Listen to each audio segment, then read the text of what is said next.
जय माता रानी दोस्तों, मैं सीमा आप सभी का स्वागत करती हूँ आपकी अपने चैनल राधा कृष्ण ऑफिशियल में। उम्मीद करती हूँ आप लोग बहुत अच्छे होंगे।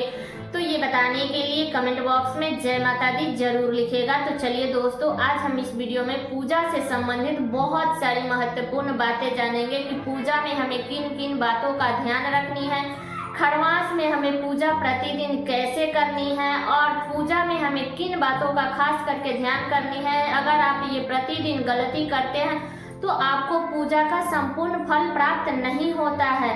तो हमें किन किन बातों का ध्यान रखनी है। तो आज का जो वीडियो है वो पूजा से संबंधित है, तो आप लोग वीडियो को पूरा जरूर देखिएगा और वीडियो को देखने के बाद आप लोग वीडियो को लाइक और चैनल को सब्सक्राइब जरूर कर लीजिएगा, क्योंकि आपकी एक लाइक से मुझे बहुत ही हिम्मत, प्रेरणा और मोटिवेशन मिलता है।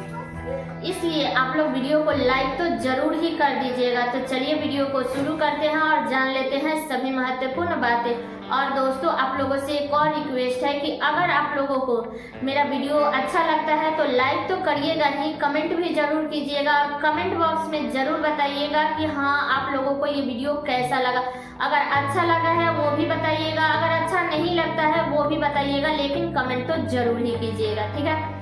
तो चलिए वीडियो को शुरू करते हैं और जान लेते हैं सभी महत्वपूर्ण बातें। तो सबसे पहले बता दूं खरवास, क्योंकि खरवास आ रहा है। तो खरवास अब की बार साल 2024 में 15 दिसंबर से शुरू हो रहा है और 14 जनवरी को समाप्त होगा। तो 14 जनवरी को मकर संक्रांति का व्रत मनाया जाएगा। इस दिन गंगा स्नान किया जाएगा।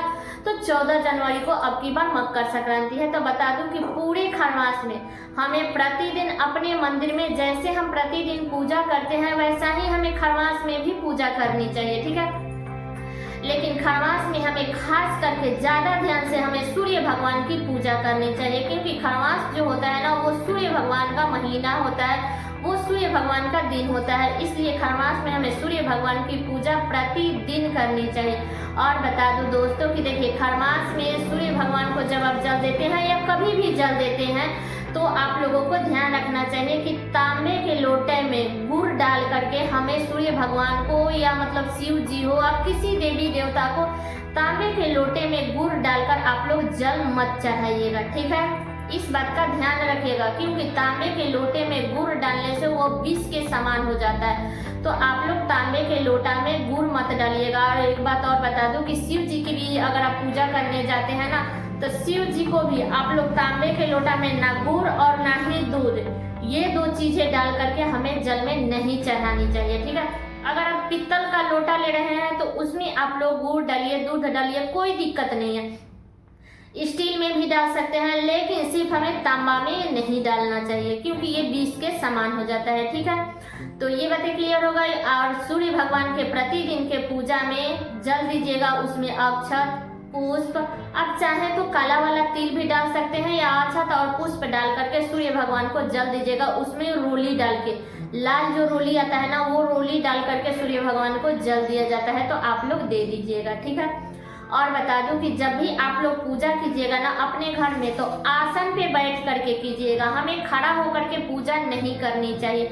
दीपक जलाइए, इसके बाद में भगवान जी लोग को प्रतिदिन हमें उनको गंगा जल छिड़क, अगर आप कपड़ा से पोंछ सकती है तो प्रतिदिन पोंछ करके पूजा करें, नहीं तो आप लोग गंगा जल छिड़क करके तब भगवान जी की पूजा कीजिएगा। धूप दीप ये सब जला करके भगवान जी को रोली, जो भी देव माता रानी है उनको सिंदूर ये सब लगा करके तब हमें पूजा करनी चाहिए। अगर आप लोग पाठ कर रही हैं, चाहे वो हनुमान चालीसा का पाठ हो, सुंदरकांड का पाठ हो या कुछ भी पाठ कर रही है ना, तो आप लोग दीपक जला करके इसके बाद में हमें आसन बिछा करके तब हमें पूजा करनी चाहिए, खड़ा होकर के पूजा नहीं करनी चाहिए, ठीक है। तो ये बातें क्लियर हो गई। अगली बातें जान लेते हैं कि देखिए, बहुत सारे लोग हैं जो भगवान जी को भोग तो लगा देते हैं लेकिन वो भोग उठाते नहीं है। सुबह का भोग वैसा ही पड़ा है, फिर अगले दिन सुबह में उठाते हैं या जब इच्छा हुआ तब उठाते हैं। तो देखिए, ऐसी गलती हमें प्रतिदिन के पूजा में नहीं करनी चाहिए।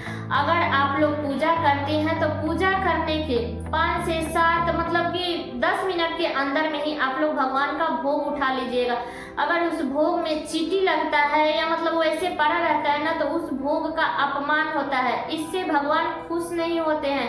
भगवान नाराज हो जाते हैं। इसलिए हमें भोग को प्रतिदिन, अगर मान लीजिए कि अगर बहुत सारे लोगों के घर में है ना कि छिपकली परेशान कर देती है, या बहुत सारे लोग प्रसाद को नहीं खाते हैं, कोई भी नहीं खा पाएगा, क्योंकि आज भोग लगाएंगे, कल उठाएंगे तो वो प्रसाद खाने का मन ही नहीं करेगा। इसलिए जब भी आप लोग भोग लगाएं तो 5 से 7 मिनट के बाद वहीं पे रुक जाइए, थोड़ा सा हट जाइए, इसके बाद में जा करके आप लोग भोग उठा करके और उस भोग को खा जाइएगा।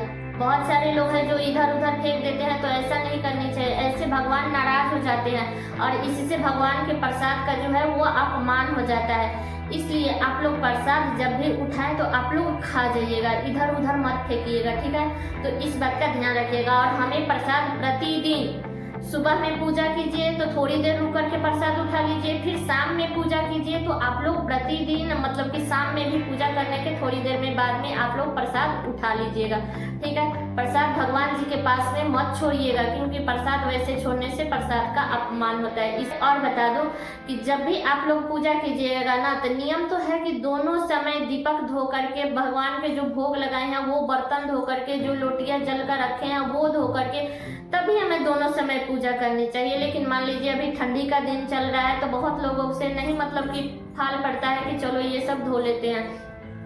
तो बता दूं कि अगर दीपक आप लोग नहीं भी धोते हैं तो ठीक है, मजबूरी में उसी में तेल डाल करके आप लोग जला लीजिएगा। लेकिन आपको भोग वाला बर्तन, जो भी जल वाला पात्र जो रखती हैं भगवान जी के पास में प्रतिदिन, वो प्लेट ये सब धो करके ही हमें भगवान के सामने भोग लगाना चाहिए, ठीक है। ये ऐसे बिना धोए बर्तन में हमें पूजा नहीं करनी चाहिए, भोग नहीं लगाने चाहिए। अगर आप दोनों समय दीपक नहीं धोते हैं तो चल जाएगा, लेकिन दोनों समय हमें भोग का बर्तन जरूर धोनी चाहिए, इस बात का ध्यान रखिएगा।